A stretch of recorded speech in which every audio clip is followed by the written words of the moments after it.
Break के बाद बात करेंगे पंजाब, हरियाणा, हिमाचल की। और सबसे पहले खबर पंजाब के अमृतसर से है, जहां अजनाला में दिन दहाड़े अज्ञात लोगों ने बुजुर्ग महिला की हत्या कर दी।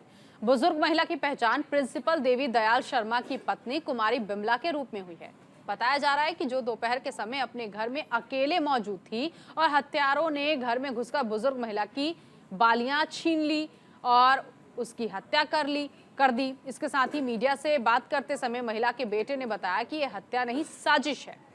घर पर नकदी ज्यादा थी, लेकिन हत्यारों ने कोई नकदी नहीं चुराई और हत्या कर दी। वहीं मौके पर पहुंची अजनाला पुलिस पूरे मामले की जांच कर रही है।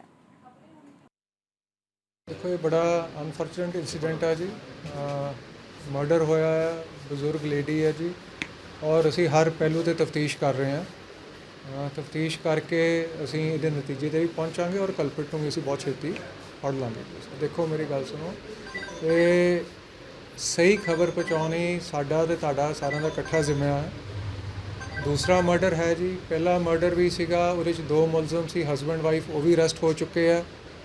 ਅੱਜ ਅਨਫੋਰਚੂਨੇਟਲੀ ਜਿਹੜਾ ਇਹ ਮਰਡਰ ਹੋਇਆ ਹੈ, ਉਹ ਵੀ ਪਹਿਲਾਂ ਵੀ ਬਲਾਈਂਡ ਮਰਡਰ ਸੀ, ਉਹ ਵੀ ਅਜਨਾਲਾ ਪੁਲਿਸ ਨੇ 3 ਘੰਟਿਆਂ ਦੇ ਵਿੱਚ ਹੀ ਟਰੇਸ ਕਰਕੇ ਔਰ ਹਰਿਆਣੇ ਤੋਂ ਇੱਕ ਮੁਲਜ਼ਮ ਸੀ, ਉਹਦੀ ਵੀ ਗ੍ਰਿਫਤਾਰੀ ਹੋ ਚੁੱਕੀ ਹੈ ਜੀ। ਅੱਜ ਇਹ ਦੂਸਰਾ ਮਰਡਰ ਹੋਇਆ, ਇਹਨੂੰ ਵੀ ਅਸੀਂ ਉਸੇ ਹੀ ਤਰੀਕੇ ਨਾਲ ਟਰੇਸ ਕਰਕੇ ਇਹਨੂੰ ਵੀ ਅਸੀਂ ਬਹੁਤ ਛੇਤੀ ਫੜਨ 'ਚ ਕਾਮਯਾਬ ਹੋਵਾਂਗੇ। बेसिकली बाहर रहना तो मेरे मदर और फादर इतने कल्ले सीगे। मैं इन्होंने कई बार कहता सी, बट एक्चुअली घर ना मोह होंदा, रह रहे सीगे। तो घर साडा बड़ा सेफ है, चारे पासों कोई प्रॉब्लम नहीं। कोई भी लुट्टन वास्ते जो आंदा है ना, तो लुट करता। इसने सिर्फ कन्न दियां एक वालियां जस्ट लाइयां, वो भी प्यार ना, बड़े आराम नाल गल कट के आंदियां ही पहला गला कट्टिया। ये चीज़ जिहड़ी हुई है, ये बहुत ही निंदनीय है। ये बहुत ही जिन्ना इहदा टीचर, रिटायर्ड टीचर, जिन्हें सारे पिंडां के आस पास के पिंडां नूं, शहर के लोगों को पढ़ाया है, कोई इत्थों दा कोई इंसान। आज सिर गला कट्टन का जो तरीका है, ये वही लग रहा है जो पहला चल रहा है सारे इंडिया दे। सीआईए टीम ने ब्लाइंड मर्डर की गुत्थी को सुलझाते हुए हत्या में शामिल 4 आरोपियों को गिरफ्तार किया है, जिसके बाद अधिक जानकारी देते हुए एएसपी ने बताया कि करीब 2 सप्ताह पहले फरीदाबाद के भैंसरावली निवासी सचिन की गैंगस्टर नीरज फरीदपुरिया के बदमाशों ने आल्हापुर के पास ताबड़तोड़ फायरिंग कर मौत की घाट उतार दिया। मामले को गंभीरता से लेते हुए पुलिस ने टीम गठित कर गहनता से जांच शुरू की। छानबीन के दौरान टीम को बड़ी सफलता हाथ लगी है, जिसमें 4 आरोपियों को धर दबोचा गया है। फिलहाल पकड़े गए आरोपियों से पुलिस पूछताछ कर रही है। इसके अलावा फरार चल रहे आरोपियों की तलाश जारी है। ये मामला 14-15 जुलाई का है, जिसमें हमें एक सूचना प्राप्त हुई थी कि एक व्यक्ति है गांव आलापुर के पास, उसकी डेड बॉडी मिली है। तो तुरंत ही मौके पर पुलिस की टीम पहुंची और शव को कब्जे में लिया और उसके कागजों के आधार पर उसकी पहचान की गई, जिसका नाम सचिन था, भैंसरावली गाँव का। तो तुरंत ही एसपी रुकेंद्र सिंह सर के मार्गदर्शन में हमने FIR रजिस्टर की और हम इस ब्लाइंड मर्डर को सचिन के ट्रेस करने में जुटे हैं। तो सीआईए पलवल इंचार्ज मोहम्मद इलियास की टीम ने बड़ी सफलता हासिल करते हुए 26। उधर हरियाणा के गुरुग्राम में पुलिस को बड़ी सफलता हाथ लगी। पुलिस ने हथियार के बल पर लूट करने वाले 5 बदमाशों को गिरफ्तार किया। बदमाशों से कई हथियार और एक लूटा हुआ ट्राला भी बरामद किया है। पुलिस ने बदमाशों को कोर्ट में पेश कर रिमांड पर लेकर आगे की पूछताछ शुरू कर दी। क्राइम एसीपी वरुण दहिया ने जानकारी देते हुए बताया कि इन 5 आरोपियों ने चोरी किया हुआ ट्राला झज्जर में एक डीलर को 4 लाख रुपए में बेच दिया था। ट्राले की कीमत तकरीबन 20 लाख रुपए बताई जा रही है। पुलिस ने 5 आरोपी और चोरी का ट्राला खरीदने वाले सतीश राठी को भी गिरफ्तार कर लिया।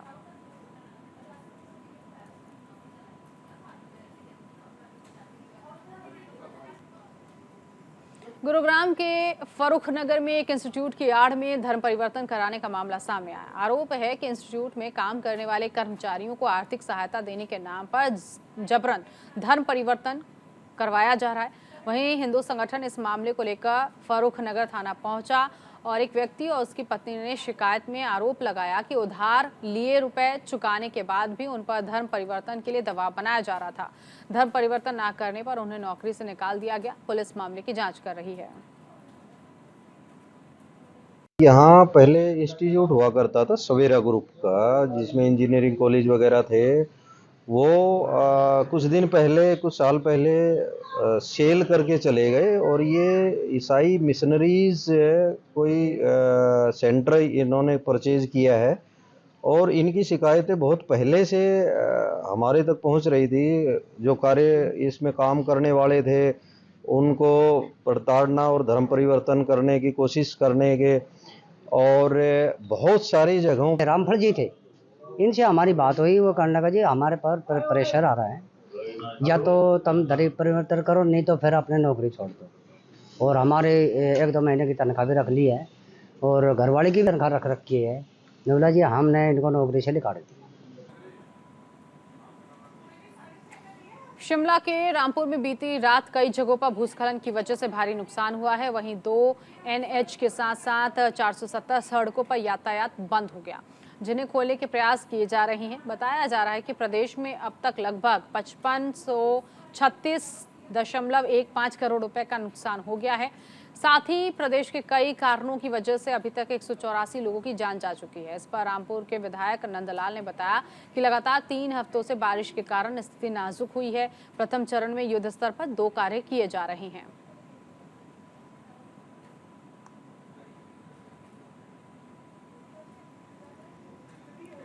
हिमाचल के शिमला संसदीय क्षेत्र के सांसद सुरेश कश्यप ने बीजेपी सरकार को लेकर दावा किया है और कहा है कि केंद्र की मोदी सरकार के बीते 9 वर्ष सेवा, सुशासन और गरीब कल्याण को समर्पित किए हैं। इसके साथ ही उन्होंने कहा कि केंद्र की मोदी सरकार ने देश के प्रत्येक वर्ग के लिए अनेकों जन कल्याणकारी योजनाएं चलाई हैं, जिसको लेकर इन दिनों प्रदेश में बीजेपी जनसंपर्क अभियान के माध्यम से लोगों के घर घर जाकर केंद्र की मोदी सरकार की उपलब्धियां गिनवा रही है। आजकल लोकसभा का चुनाव के दृष्टिगत और केंद्र सरकार के सेवा, सुशासन और गरीब कल्याण के 9 वर्ष पूरे होने के उपलक्ष्य में पूरे देश में और प्रदेश भर में महाजनसंपर्क अभियान चला हुआ है, जिसके मार्फत हमारे पार्टी के नेतागण, पार्टी के कार्यकर्ता घर घर जाकर लोगों से संपर्क कर रहे हैं और जो 9 वर्ष की उपलब्धियां हैं उनको आम जन तक पहुंचाने का कार्य कर रहे हैं। केंद्र सरकार ने इन 9 सालों में ऐतिहासिक कार्य किया और ये प्रयास किया है कि इस देश के सभी जो जनता है उसमें गरीब हैं, महिलाएं हैं, अनुसूचित जनजाति जाति वर्ग के लोग हैं, हमारे युवा साथी हैं, हमारे कर्मचारी हैं, व्यापारी हैं, सभी को लाभ देने का प्रयास किया गया है और अनेकों योजनाएं इस देश में लागू की हैं और हिमाचल प्रदेश को व्यापक रूप से उसका लाभ। हिमाचल के राजगढ़ में भारी बारिश की वजह से कई दिनों से काफी नुकसान हो रहा है। वहीं नेरी पुल बाहल सड़क पर भूस्खलन हो गया। भूस्खलन के कारण सड़क बंद कर दी गई है, जिससे आम जनमानस को काफी परेशानी हो रही है। भारी भूस्खलन होने से सड़क पर भारी ट्रैफिक जाम भी लग गया है। लोगों को आने जाने में दिक्कतें हो रही हैं। इसके अलावा बंद सड़कों का वहां से भूस्खलन में गिरे पहाड़ के टुकड़ों को हटाने का काम चल रहा है। प्रशासन ने आम लोगों से आपदा प्रभावित क्षेत्रों में ना जाने की हिदायत दी है। और इसी के साथ इस बुलेटिन में अभी के लिए बस इतना ही। नमस्कार।